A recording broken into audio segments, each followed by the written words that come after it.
आप बिल्कुल सही कह रहे हैं कि भारत और पाकिस्तान के बीच में जो डायलॉग हुआ है बिल्कुल नाकामयाब हुआ है अब तक। और आज जो हम देख रहे हैं, जो टॉक्स हो रहे हैं, वो 7 महीने बाद है उस दिन के जब इंडिया ने कैंसिल किए थे। और हम भूल रहे हैं कि ये 3 साल बाद आते हैं, पिछले फॉरेन सेक्रेटरी लेवल टॉक्स के बाद।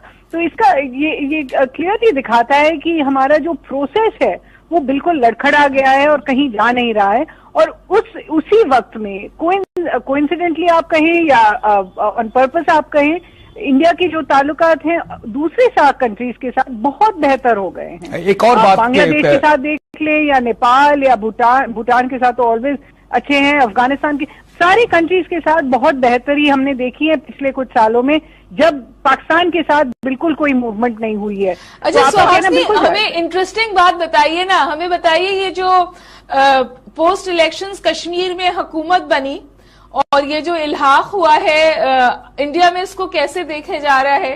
ये इल्हाक चलेगा? पाकिस्तान का शुक्रिया अदा किया गया पीसफुल इलेक्शंस के लिए, तो ये इसका कॉन्टेक्स्ट क्या है? बिल्कुल, एंड आई थिंक आपने देखा भी होगा कि हमारे पार्लियामेंट में काफी गर्म माहौल था उस कमेंट के बारे में कि पाकिस्तान को शुक्रिया अदा करना चाहिए कि कोई वायलेंस इन्होंने शुरू नहीं की कश्मीर के इलेक्शन के बीच में। चीफ मिनिस्टर के यहाँ से आया था और हुर्रियत की तरफ से भी उन्होंने कहा था कि उन्होंने free and fair elections allow किए थे कश्मीर में। तो it's certainly a unique experience. PDP और बीजेपी, जैसे आपने कहा, वो साउथ पोल और नॉर्थ पोल खुद को बताते हैं। और अगर ये दोनों पार्टीज एक साथ आ सकती हैं, किसी तरह की सरकार चला सकती है कश्मीर में, देन आई थिंक ये ओवरऑल कंट्री के लिए बहुत अच्छा है और सब कॉन्टिनेंट के लिए भी अच्छा होगा। क्योंकि जैसे आपने देखा कि उनके खुद के जो डिस्कशंस में है, रीजनल पीस, पाकिस्तान के साथ talks with all stakeholders including the Hurriyat inside Kashmir, ये सब उनकी कॉमन मिनिमम प्रोग्राम का एक हिस्सा है। एक मैं वैसे आगे भी बढ़ना चाह रहा था, वैसे मैं चाह रहा था हुर्रियत वालों से भी कमेंट्स लूं। ये बड़े इंटरेस्टिंग डेवलपमेंट खासतौर पर कश्मीर में हुई है। और सॉरी टू से बाद खुमा मैं इजहार कर लेता हूं, मेरा पैट्रियोटिज्म, यानी क्योंकि मैं थोड़ा बहुत अगर जिस कुर्सी में बैठा हूं इधर प्रोफेशनलिज्म भी तो उसमें होना चाहिए। वाई मैं एक पाकिस्तानी पैट्रियोटिक मुसलमान एंकर की हैसियत से बात करूं, खासतौर पर जब पाक इंडिया की नहीं, मतलब एक बात नहीं, मतलब ये कि वाली बात ये है कि अब लोग ये कहते हैं कि अब जिस तरह आप कह रही थी ना भाई कश्मीर बहुत हो गया, अब कश्मीर की खातिर हम कब तक बैठे रहेंगे? हम जो कहते थे नहीं कश्मीर नहीं, कोई टॉक हमारी उस वक्त कामयाब नहीं होती।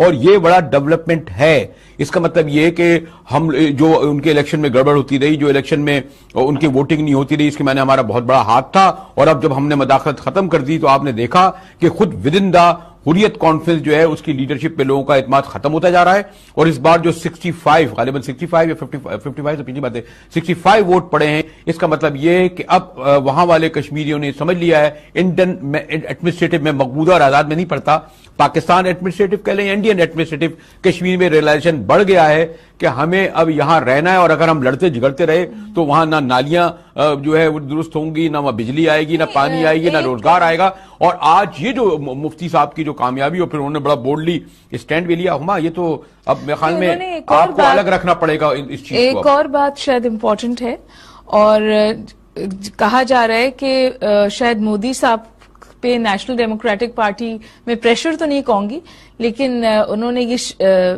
सजेस्ट जरूर किया कि पाकिस्तान से ताल्लुकात बेहतर किए जाएं। और जैसे कि अभी सुहासिनी ने कहा कि हुर्रियत से भी बातचीत की जाए। आप देखिए ना, कॉन्टेक्चुअलाइज कीजिए इसको, सिर्फ पेट्रियोटिज्म की बात नहीं है, जो ऑब्जेक्टिव सूरत हाल है उसको देखिए। ये टॉक्स क्यों ब्रेक डाउन हुई थी?